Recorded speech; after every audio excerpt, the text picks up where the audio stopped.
Hair care ரொட்டீனும் skin care தான் காட்ட போறேன். இவ்வளோ ப்ராடக்ட்லாம் ஒரு 3000 பட்ஜெட் தான் நினைக்கிறேன். 20% தான் இதெல்லாம் ஒர்க் அவுட் ஆகும். இவ்வளோ ப்ராடக்ட்ஸை வாங்கி நீங்கள் யூஸ் பண்ணணும்னு அவசியமே கிடையாது.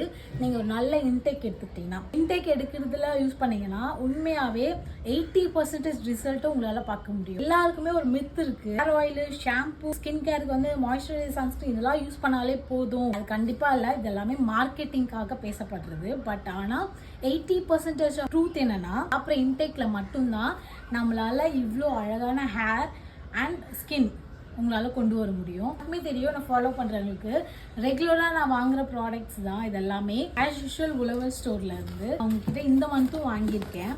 லாஸ்ட் மந்த்தும் வாங்கி காலி ஆயிடுச்சு. ஆக்சுவலாக திணை ரவை ஈஸி குக்கிங் தான் வந்து போவேன். வந்து ராகிலேயே ரவை பண்ணியிருக்காங்க. இதுவுமே நல்ல டேஸ்டாக தான் இருக்கு. ஒரு விஷயம், இதுலலாம் ரவை செஞ்சால் நல்லா இருக்குமா? எனக்கு ரவையே பிடிக்காது அப்படின்னா, கார்ன் நம்ம எப்படி கெலாக்ஸ் சாப்பிட்றோம் அந்த மாதிரி ஃப்ளேக்ஸ்லேயுமே நமக்கு இது அவைலபிளாக இருக்கு. மாப்பிள்ளை சம்பா, சீரக சம்பா, அப்புறம் வந்து கருப்பு கவுனி, இதுல எல்லாமே அவங்ககிட்ட ஃப்ளேக்ஸ் இருக்கு. எனக்கு ரொம்ப பிடிக்கும் அதுவுமே. அதாவது ஜஸ்ட் நம்ம பால், சூடான பாலில் போட்டு மிக்ஸ் பண்ணி சாப்பிட்டாலே போதும், ரொம்ப டேஸ்டியாக இருக்கும். நான் யூஸ் பண்ணிட்டு வச்சிருக்கிறது குதிரைவாளி ரவை.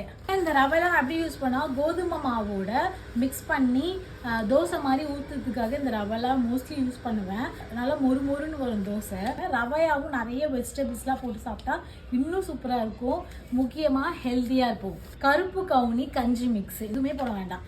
ஜஸ்ட்டு நல்லா கொதிக்கிற தண்ணியில் இதை போட்டு ஒரு 2 மினிட்ஸ் நல்லா கிண்டி விட்டாலே போதும். இதுலேயே உப்பு, காரத்துக்கு தேவையான மிளகு எல்லாமே போட்டிருக்காங்க. ரொம்ப சூப்பராக இருக்கும். இது கூட ஒரு துவையலோ இல்லை ஊறுகாய் வச்சு சாப்பிட்டாலே அவ்வளோ டேஸ்டியாக இருக்கும். கருப்பு கொள்ளோட கஞ்சி மிக்ஸி ரெகுலராக யூஸ் பண்ணக்கூடாது, பிகாஸ் பாடி ஹீட் ஆகிடும். ஸோ வீக்லி ஒன்ஸ் தாராளமாக யூஸ் பண்ணலாம். இதெல்லாம் நம்ம கட் ஹெல்த்துக்கும் நம்மளோட டைஜஷனுக்கும் ரொம்ப ஹெல்ப்ஃபுல்லாக இருக்கும். எனக்கு ரொம்ப பிடிச்சது மாப்பிள்ளை சம்பா கஞ்சி மிக்ஸ். கஞ்சி மாதிரி பண்ணிட்டு அதில் மோர் மிக்ஸ் பண்ணி குடிப்பேன்.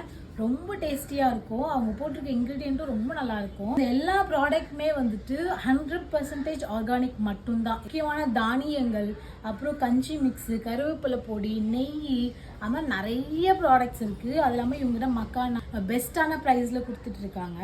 இவங்களோட டீட்டெயில்ஸ் வந்து உங்களுக்கு வேணும்னா நான் ப்ரைஸ் டேக் பண்ணுறேன். அவங்களுடைய ஃபோன் நம்பரும் இதில் இருக்குது. உங்களுக்கு வேணும்னா உங்களுக்கு டிஎம் பண்ணி கண்டிப்பாக 1 டைம் யூஸ் பண்ணுங்கள். அதுக்கப்புறம் நீங்களே சொல்வீங்க. And thank you. Until bye from Pooja.